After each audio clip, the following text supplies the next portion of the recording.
तुम्हाला माहिती आहे का, राजमाता जिजाऊंच्या स्वप्नात आलेला गणपती आज पुण्यातला पहिला मानाचा गणपती म्हणून ओळखला जातो. राजमाता जिजाऊ आणि गणेश भक्त ठकात यांना झालेल्या दृष्टांतानुसार जमीन खंड्यावर तिथे गणेशाची मूर्ती सापडली अशी आख्यायिका प्रचलित आहे.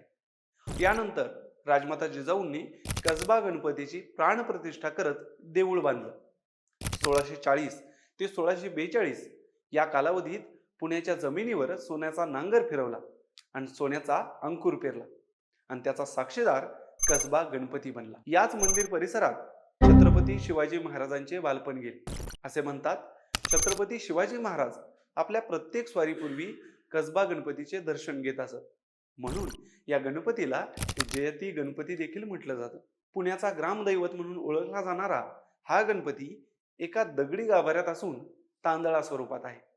तांदळा म्हणजे हातपाय वगैरे अवयव नसणारी मुखवटावजा मूर्ती.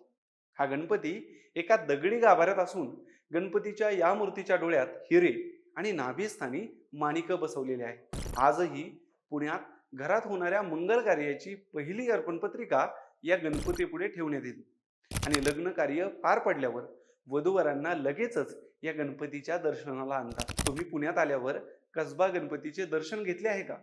कमेंटमध्ये नक्की सांगा.